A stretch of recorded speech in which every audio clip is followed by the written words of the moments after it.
जय गुरुदेव। और दोस्तों, मेरे चैनल सिद्ध सावर मंत्र में आपका एक बार फिर से हार्दिक स्वागत है। और देखिए, आज मैं आपके सामने जो वीडियो के माध्यम से लेकर के आया हूँ वो अनुरागिणी यक्षिणी की साधना का एक अनुभव है, जो कि साधक को केवल ध्यान में ही सारे अनुभव हुए और बहुत अच्छे उनके एक्सपीरियंस ये रहे। तो देखिए, साधना किस रूप में की जानी चाहिए, साधना कैसे करनी चाहिए, ये उन साधक की जुबानी खुद आप ही सुनोगे। और क्या उनको अनुभव हुए, किस प्रकार के अनुभव हुए, देखिए मैं अगर आपको बता दूंगा तो फिर आपको सुनने में आनंद नहीं आएगा। तो इसलिए आप खुद स्वयं ही उनकी भाषा में सुनेंगे। और इतने अच्छे अनुभव हैं उनके कि यक्षिणी साधना को अगर आप सोचें कि आपको करने से इसमें कोई दिक्कत होती है या फिर आपको ये सब चीज़ों की ज़रूरत है कि भाई हमें घर परिवार से अलग करनी चाहिए साधना, या फिर घर परिवार के साथ रह करके हम नहीं कर सकते, ये सब बातें व्यर्थ की हैं। साधना साधना के तरीके से की जाए, सही तरीके से की जाए तो साधना में सफलता भी मिलती है, अच्छे अनुभव आते हैं और किसी प्रकार की कोई प्रॉब्लम भी नहीं होती है। देखियो, आप खुद स्वयं महसूस करेंगे कि इस साधना को करने से, या किसी भी अप्सरा की साधना हो, यक्षिणी की हो, योगिनी की हो, तो उससे आपको कितने फायदे हो सकते हैं। ठीक है, ये आप स्वयं ही देख लेना, स्वयं ही सुन लेना। गुरु जी प्रणाम। हाँ बेटा प्रणाम, बोलो। कौन सी यक्षिणी थी? ये अनुरागिणी यक्षिणी की गुरु जी था। अच्छा, हाँ बताओ, फिर कितने दिन की साधना शुरू की थी? वो मेरे को गुरु जी 21 दिन करना है, 21 माला हर रोज। अच्छा, 21 दिन करना है, 21 माला हर रोज। हर रोज। अच्छा, तो फिर और उसमें क्या अनुभव हुआ? गुरु जी, जैसा मैं तो उसको सामान लेके आ गया, मगर वो 1 महीने तक गुरु जी वो जैसा भी करके मेरे को रुकावट कर रही थी। अच्छा। मगर करने नहीं दे रहे थे। मतलब सामान लाके रात को बैठूंगा पूजा करने के लिए, गुरु जी बोले थे बेटा उसको करना है तो ग्रहण में करना, अमावस्या में करना, नहीं तो कोई भी शुक्रवार को करना है। हाँ, वही होता है। तो रात को 12 बजे के बाद ही करना, नहा धो के उसको कुछ भी नियम मेरे को बताए थे गुरुजी। जैसा उसको बेटा थोड़ा नदी का पानी नहीं तो कुएं का पानी से यंत्र को नहलाना है। और हाँ। उनको उनको धूप नहीं देना, उनको कुछ दीप उप भोग कुछ नहीं लगाना, पुष्प देना है हर पीला कलर का, और उनको लोहवान का धूप देना। अच्छा। हाँ, और उनके ऊपर चंदन से तिलक करना, सिंदूर से करना, हल्दी से करना। अच्छा। हाँ, और मेरे को बोले थे कि कमर के नीचे बेटा काला वस्त्र रहेगा, सिर के ऊपर रहेगा, और कमर के ऊपर जो शरीर है, सीने में, बदन में वो नहीं रहेगा, खाली वस्त्र रहेगा, बट देर रहेगा शरीर। और हाँ। उत्तर दिशा की ओर मुंह करके आपको करना है। अच्छा। तो मेरे को बोले जैसा पहले बेटा काम करना, पहले आपको गणेश जी को पूजा करना है, गणेश जी के बाद आपके अपना इष्ट देव जो हैं उनको हाँ। पूजा करोगे, फिर शिव जी को पूजा करोगे, फिर अपने गुरु जी को पूजा करोगे, फिर उस माता काली जी को पूजा करोगे, और हम्म, संकल्प लोगे, उतने बाद फिर जाके मंत्र को जाप करोगे 21 माला। अच्छा। तो वैसा हिसाब से गुरु जी मैं पहले आपने जो आपका आपका देखा था वो मंत्र वक्रतुंडाय हूँ, तो हाँ। गणेश जी का वो एक माला किया उसको। ठीक है। और अपने, हाँ, इष्ट देव, मेरे इष्ट देव तो कृष्ण है, तो हाँ। क्लीं कृष्णाय नमः वो एक माला किया। अच्छा। फिर गुरु मंत्र एक माला किया, और वो बोला था, संकल्प लेते बोला था कि मैं 11 माला कंटिन्यू हर रोज क्लीं कालिकाय नमः और ओम नमः शिवाय, ये दोनों मंत्र 11-11 माला कंटिन्यू करूंगा साधना तक। हाँ। तो वो दोनों 11-11 माला करता था, वो दोनों 11-11 माला कंप्लीट किया हूँ। उसके बाद अनुरागिणी यक्षिणी का जो मंत्र है ओम ह्रीं अनुरागिणी आगच्छ स्वाहा, हाँ। उसको जाप करने शुरू किया। अच्छा। तो 1-2 दिन, 3-4 दिन गुरुजी कुछ नहीं, शरीर थोड़ा गर्म होता था, पसीना निकलता था, हाँ। और कुछ अनुभव वो नहीं होता था। मेरे को लगता था कुछ, मेरे को फील होता था, बाकी कुछ नहीं दिखता था कि कुछ महसूस नहीं, कुछ नहीं। हम्म। जब 5वां रोज हुआ गुरुजी, वो आए थोड़ा, अच्छा। वो आए मेरे रूम में, ऐसा घूमने वूमने लगने लगे, अच्छा। और फिर चले गए। छठा रोज हुआ है गुरुजी, मैं पूजा कर रहा हूँ, वही 7-8 माला करीबन जाप किया हूँ। हाँ। तो आंखों के सामने जैसा फिर वो आ गए। और एक चीज था गुरुजी, मैं एक जगह देखा गुरुजी, बहुत सुंदर जगह, क्या बोलूं गुरुजी, मेरे को लगा जैसे मैं सिद्धाश्रम में पहुंच गया हूँ क्या। वहां अच्छा। पर जाना तो अगर भाग्य में कभी अगर उतना कृपा मिले सब भगवान के दया से, गुरुओं के दया से, तो चलो गुरुजी, नहीं तो उसके ऊपर देखा वो जगह नहीं बोल पाऊंगा कितना अति मनोहर था गुरुजी वो जगह। हाँ। एक नदी बैठा, नदी जा रहा है, नदी के नीचे वो बैठे हुए हैं, पत्थर के एक पेड़ है, पेड़ के नीचे एक पत्थर है, वहां पे वो बैठ के पानी पर अपने पानी वो ले रहे हैं। तो अच्छा। मैं उनके पास गया, उनके ये पास सब गया तो मेरे। ये हाँ सब गुरुजी, ये सब ध्यान में देखा था? जैसे गुरुजी ध्यान में देखा था। अच्छा। हाँ हाँ, बोलो। तो मेरे को लेके गए, हाँ। तो लेके गए जो चीज वहां पे गए, वहां पे एक थोड़ा दूर गए हैं पैदल, देखे कि एक तो बट वृक्ष है, बट वृक्ष के नीचे एक तो शिवलिंगम है। हाँ। तो मेरे को बोले यहाँ पे वो पानी को मेरे को बोले अभिषेक करो, वो भी अभिषेक किए, मैं भी किए। फिर दोनों पूजा वूजा किए। तो मैं थोड़ा माथा उठा टेकने के बाद मैं थोड़ा वहां बैठ के ओम नमः शिवाय जाप करूंगा, थोड़ा बोला। हाँ। ये मेरे को बोले नहीं, वैसा करना नहीं है मेरे को बोले। मैं बोला क्या करूं, तो मेरे को बोले थोड़ा नृत्य करो। क्या?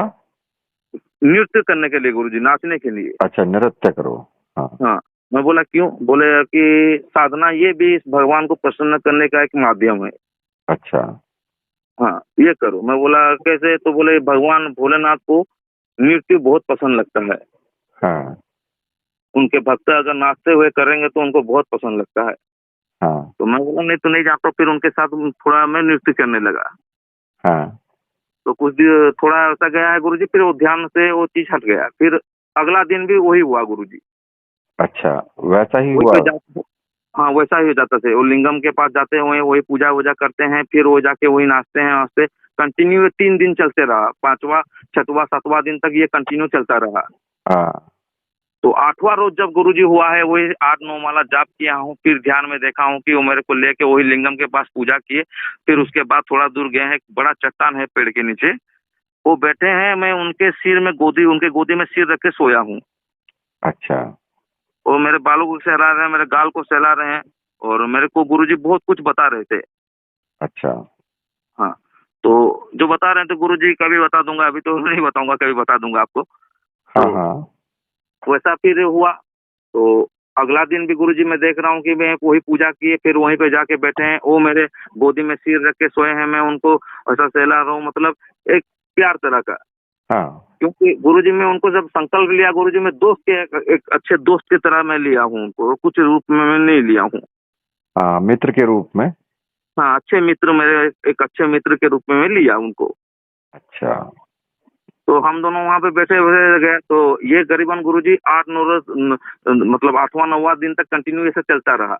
हाँ। 10वां रोज जब गुरुजी हुआ है, मैं फिर वही जाप करके पूजा करके जाप कर रहा हूँ, वही 10-11 माला गया है, वो फिर आए गुरुजी वैसे सामने। मगर एक चीज है गुरुजी, ध्यान में नहीं, सामने जब आते थे गुरुजी, उनका जो महसूस होता था वो खिड़की जो खुला रहता था गुरुजी के, हवा आता था, वो चले जाते थे, उसके बाद पता चलता था कि कोई रूम में घूम रहा है। अच्छा, हाँ, मतलब कि महसूस होता था कि कोई रूम के अंदर है। हाँ, और वो आने के बाद गुरुजी ये ध्यान में ये चीज सब आता था। अच्छा। उससे पहले ये ध्यान में नहीं, उससे पहले गुरुजी में ये देखता था कि एक तो भोलेनाथ मेरे सामने हैं, और मैं हाँ। उनको उनको पूजा कर रहा हूँ, उनके सामने उनको पूजा करके उनके सामने मैं उनको तपस्या में बैठा हूँ, जप करके मैं बैठा हूँ। अच्छा। हाँ, तो ये वो आते थे, उसके बाद ये ध्यान में दिखता था। अच्छा, ध्यान में दिखता था सब। हाँ, पूरे जो बैठे हैं वो उनका आने का महसूस जब हो जाता था, गुरुजी आ गए हैं उनके महसूस हो जाता था, हाँ। तब साथ ही साथ ये ध्यान में गुरुजी दिखता था। अच्छा, फिर आगे क्या हुआ? 10वां दिन गुरुजी ये हुआ कि हम वो मेरे को फिर एक जगह लेके गए गुरुजी, वो एक बहुत बड़ा जंगल की तरफ। अच्छा। वहाँ पे पहाड़ वहाड़ सब है, जंगल में गए। तो वहाँ पे देख रहे हैं एक तो नीम का पेड़ है, एक तो बेल का पेड़ है, मतलब वो पेड़ ऐसा है कि आधा नीम है आधा बेल है। हाँ। मतलब जैसा गुरुजी आपको क्या बोलूं कि भोलेनाथ का आधा शरीर राम होगा और आधा शरीर भोलेनाथ होंगे, हाँ। वो चीज वैसा देखने मिला। मतलब आधा पेड़, पेड़ का आधा हिस्सा नीम का है और आधा हिस्सा बेल का है। हाँ। तो मेरे को बोले यहाँ पे पूजा करो। तो अच्छा। मैं उनको वहाँ पे फिर पूजा किया। तो बगल में थोड़ा दूर, मतलब 20-25 कदम के पास एक तो गुफा था, हाँ। गुफा पे मेरे को ले गए गुरुजी, अच्छा। बोले यहाँ पे बैठो। मैं उनके साथ वहाँ पे बैठा, एक पत्थर के ऊपर, चट्टान के ऊपर मेरे को बोले बैठो यहाँ पे। हाँ। फिर बैठा उनके साथ, मैं बोले, मेरे को बोले मैं एक मंत्र दे रहा हूँ, मंत्र को मैं जब तक नहीं बोलूंगा वहां से चट्टान से नीचे उठना नहीं है, हाँ। उसको जाप करना है। मैं बोला तो मेरे को कान में एक मंत्र बोले गुरुजी मेरे को। अच्छा अच्छा। तो वो मंत्र गुरुजी क्या है, मैं जब जाप करना है वहाँ पे कंटिन्यू, वहाँ पे चट्टान में बैठा हूँ, जाप कर रहा हूँ, जाप कर रहा हूँ, जाप कर रहा हूँ, मतलब सुबह से शाम हो गया। हाँ। ऐसा मतलब ये ध्यान में है, सुबह से शाम हो गया, अगला दिन भी गुजर गया। फिर वो मेरे को बोले कि चलो अभी उठो। हाँ। तो 11वां दिन भी गुरुजी वही मेरे को वही गुफा के अंदर लेके गए, वहीं पे फिर पूजा कर रहे किए, फिर वहीं पे वैसा चट्टान में फिर मेरे को बोले कि बैठो, फिर जाप करो। हाँ।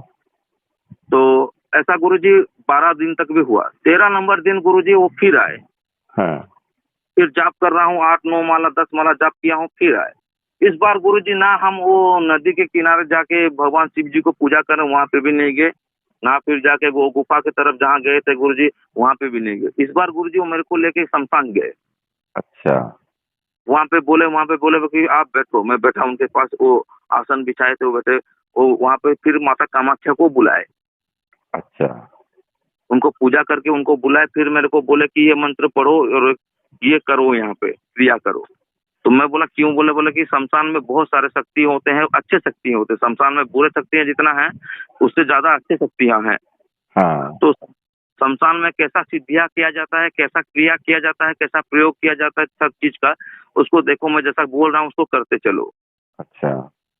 तो मेरे को मंत्र भी बोलते रहे, मैं गुरुजी उनके साथ हवन भी वहां पे किया हूँ, और जो सामने जो चीज वो सीधे मतलब अनुभव किया हूँ गुरुजी, देव वहां पे शमशान में ध्यान में बैठा हूँ और शमशान में भी कर रहा हूँ उनके साथ, मगर जो चीज सामने देख रहा हूँ गुरुजी, उनको क्या बोलूं, वो चीज देखा उनके सामने। हाँ। फिर माता को देखा, माता प्रकट हुए, उनको बोले कि मतलब अनुरागिणी यक्षिणी को आशीर्वाद दिए। अच्छा। उनको जो आशीर्वाद दिए तो ये मेरे को बोले कि अभी इनके माता जी के पैर लगो। हाँ। मैं माता जी का पैर लगा, फिर आशीर्वाद माता जी का मिला, और ऐसा गुरुजी फिर उठ गए। तो ये 3-4 दिन हो गया ये नहीं देखे। एक चीज था गुरुजी, मगर हाँ। मैं जो ये 17 मतलब 16 दिन तक कंटिन्यू ऐसा चलता रहा सब कुछ, मगर मैं उनका चेहरा नहीं देखा था गुरुजी। अच्छा, जो अनुरागिणी यक्षिणी थी, हाँ, उनका चेहरा नहीं देखा था गुरुजी। उनका चेहरा नहीं देख पाए। हाँ गुरुजी। और देखिए, अभी भी बोल रहा हूँ गुरुजी, मेरा सारे बाल से शरीर का जितना बाल है गुरुजी सब रोम रोम उठ गए हैं, टंकर गए हैं, मैं क्या बोलूं आपको गुरुजी। बाकी जब गुरुजी 19 नंबर दिन 20वां दिन था गुरुजी, हाँ। और 2 दिन तो 17, 18, 19 3 दिन और नहीं आए गुरुजी वो। अच्छा। और नहीं भी आए, मेरे को कुछ ध्यान में दिखे भी नहीं। बाकी जो मेरा दूसरा अनुभव था, भोलेनाथ जी का अनुभव होता था, राम जी को मैं गुरुजी वो होता था, वो अलग होता था। बाकी इनको और मैं नहीं देख पाया। अच्छा। तो 20वां दिन गुरुजी वो आए, मैं फिर जाप किया हूँ, 11, 12, 13, 14 माला कम से करीबन खत्म होने वाला है। हाँ। वो आए, लाल वस्त्र पहन के गुरुजी आए थे। तो बाकी उनको जितना दिन है गुरुजी वो अलग अलग वस्त्र पहन के आते थे। अच्छा। तो लाल वस्त्र पहन के गुरुजी उस दिन जब आए तो मैं फर्स्ट टाइम गुरुजी उनका चेहरा देखा। लास्ट में चेहरा दिखाया उन्होंने? हाँ, चेहरा दिखाया गुरुजी। चेहरा तो नहीं बोल पाऊंगा गुरुजी, क्या कितना सुंदर था, क्या बोलूं गुरुजी। वो तो सुंदर, वो तो नॉर्मल सी बात है, सुंदरता तो होगी ही होगी। हाँ, और ये तो गुरुजी मन में कामना वासना रखना भी गलत है, सोच के बोलना भी गलत है गुरुजी। हाँ। उनको चेहरा देखा गुरुजी जो है, फिर देखा उनको। बाकी वो मेरे को 3-4 बात बोले बट देखो, आप मेरे को मत सोचो कि सिद्ध कर लिए हो। हाँ। आपके गुरुजी आपको बोले थे 3 चरण में करना है, 3 चरण में करोगे तो ही मैं सिद्ध होऊंगा, तुम बुलाओगे तो मैं आऊंगा। हाँ। अभी तुम महसूस करोगे कि हमेशा महसूस करोगे कि मैं तुम्हारे पास कोई है बोल के, मैं रहूंगा तुम्हारे पास, तुमको महसूस होगा। हाँ। बाकी तुम बुलाओगे तो मैं नहीं आऊंगा, किसी भी हालत में नहीं आऊंगा। देखिए, आएगी तो वो तभी जब पूर्ण रूप से सिद्ध हो जाएगी। हाँ, वो तो बोले हैं गुरुजी। हाँ। और बाकी मेरे को बोले गुरुजी क्या है कि गुरुजी मैं जितना मेरा भक्ति करने का गुरुजी, मैं अलग प्रकार का थोड़ा मार्ग रखता हूँ गुरुजी। मैं जितना ये भी सीखा हूँ कि जितना अगर जाप करने में जितना भी अगर सिद्धियां हासिल होता है, तो हम अगर भगवान को स्मरण करेंगे, उनका लीला को, उनका गुण को, उनका चरित्र को, उनका सब कुछ को अगर स्मरण करेंगे, चिंतन करेंगे, तो गुरुजी वो भी बहुत शक्ति मिलता है, वो भी सिद्धियां जल्दी होता है। देखो, अब मैं इसमें तुम्हें बताता हूँ हाँ कि गुरुजी। इसका तुमने एक चरण किया है ना अभी, हाँ गुरुजी। तो इसके 2 चरण जो बचे हैं वो दोनों चरण भी इसके पूरे करो, ठीक है। कल गुरुजी अमावस्या है, कल करूंगा दूसरा। हाँ, और एक चीज और मैं आपको बताता हूँ हाँ कि गुरुजी। भगवान शिव की साधना, हाँ गुरुजी। कुछ लोग बोलते हैं ना कि जो कि भाई भगवान शिव को अगर हम गुरु बना लेंगे तो वो कैसे हमें नहीं निर्देश देंगे, कैसे क्या करेंगे, तो नहीं नहीं ऐसा गुरुजी, नहीं है। गुरुजी मैं भगवान, तो सारे निर्देश उन्हें मेरे को मिलता है, सारे निर्देश हाँ, मेरे को भी देते हैं गुरुजी। और आप ये भी देख रहे हो कि यक्षिणी तुम्हें लेकर के कहाँ गई, भगवान शिव के पास। हाँ गुरुजी, ये सबसे बड़ा बात है गुरुजी। और किस लिए? क्योंकि भगवान शिव की ही सहचरियां होती हैं, ये जितना भी है भगवान हाँ सही सही है। शिव के ही अंडर में है। हाँ गुरुजी। तो भगवान शिव की पूजा जरूर करनी चाहिए और भगवान शिव को गुरु मान करके भी ये साधना कर सकते हैं, कोई भी हाँ प्रॉब्लम नहीं है। अब नहीं है रही कोई भी नहीं। अब रही दूसरी बात कि ये जो हाँ चीजें होती हैं, अप्सरा हो गई, योगिनी हो गई या यक्षिणियां हो गई, ये क्या हाँ गुरुजी। करती हैं कि ये आपको दूसरी जो विधि होती है किसी को भी हाँ महाविद्या को सिद्ध करने की, ये इनके माध्यम से बहुत जल्दी सिद्ध हो जाती हैं वो महाविद्याएं भी। जैसे कि हाँ गुरुजी तुमने सही है। शमशान में कामाख्या के दर्शन किए, हाँ गुरुजी। तो ये किसके कारण हुआ? एक यक्षिणी के ही सहचर्य से तो हुआ। दया से, हाँ गुरुजी, उनका दया है गुरुजी। उसी की दया के कारण ही तो हुआ कि उसने हाँ वहां बैठ करके तुम्हें कराया कराया और माता के दर्शन कराए, और माता इतनी जल्दी आ भी गई, वरना तो दर्शन करने में लोगों को कितने वर्ष बीत जाते हैं। हाँ गुरुजी, वो तो उनका दया है गुरुजी। तो इसलिए इन साधनाओं का ये बहुत बड़ा मतलब कि बेनिफिट होता है, बहुत अच्छा। हाँ चाहे गुरुजी। अप्सरा साधना हो, चाहे यक्षिणी साधना हो, या फिर योगिनी साधना हो। योगिनी है। हाँ, इन साधनाओं से, ठीक है। हाँ इसका तुम अब ऐसा करो कि इसका दूसरा चरण पूरा करो हाँ गुरुजी। उसी प्रकार से। और हाँ सबसे बड़ा होता है कि आपका भाव कैसा है। ये जरूरी हाँ। नहीं है कि कुछ लोगों का मत होता है कि नहीं हम तो प्रेमी का रूप में ही करेंगे, हम तो पत्नी रूप में करेंगे। नहीं अरे नहीं भाई, नहीं नहीं गुरुजी, उसको मैं तो। मित्र के रूप में करो, एक दोस्त के रूप में करो, तो तुम्हें बहुत ज्यादा बेनिफिट मिलेगा उसका। हाँ गुरुजी, मैं तो सोचा भी नहीं कि मैं उनको प्रेमिका के रूप में करूँ या पत्नी के रूप में, वो तो सोचूंगा भी नहीं गुरुजी। हाँ, ठीक है बेटा। हाँ, वो गलत विचार कभी मेरे मन में भी, किस चाहे मैं अप्सरा करूं गुरुजी या हाँ, परी करूं, जिसको भी करूंगा गुरुजी, मैं वो कभी मेरे गलत विचारों मन में कभी मैं लेकर नहीं करता हूँ गुरुजी की नहीं मैं इसको प्रेमिका के रूप में करूंगा। नहीं, मैं अच्छे मित्र के रूप में करता हूँ गुरुजी, नहीं तो या माता के रूप में ही कर लेता हूँ। ठीक है बेटा, बहुत अच्छा अनुभव है तुम्हारा, ठीक है। हाँ गुरुजी। ठीक है हाँ, बेटा, जय गुरुदेव। जय गुरुदेव गुरुजी, प्रणाम गुरुजी। तो देखिए, अभी आपने उन साधक की जवानी ही ये सब सुना जो मेरी उनसे फ़ोन पर बातचीत हुई है, और आपने स्वयं देखा भी कि अगर आप किसी भी साधना को आप मित्र के रूप में करते हो तो आपको बहुत अच्छे परिणाम सामने आते हैं, क्योंकि साधना में सेक्स का या संभोग का कोई स्थान नहीं होता है। और अगर आप इनकी साधना करते हैं, चाहे किसी भी अप्सरा की करो, किसी भी योगिनी की करो या यक्षिणी की करो, तो आपको दूसरी साधनाओं में भी इसी प्रकार से लाभ होते हैं कि जैसे इन साधक को हुए। साधक को माता कामाख्या के भी दर्शन हुए, भगवान शिव की भी पूजा कराई, तो आप देखिए कि इससे कितने बड़ा बेनिफिट आप उस साधक को मिला है, ठीक है। तो इसी के साथ अब मैं वीडियो को यहीं पर समाप्त करता हूं। तो मेरे साथ बोलिए, बोलिए वीर बजरंगबली हनुमान जी महाराज की जय, बोलिए मेरे परमहंस गुरुदेव की जय।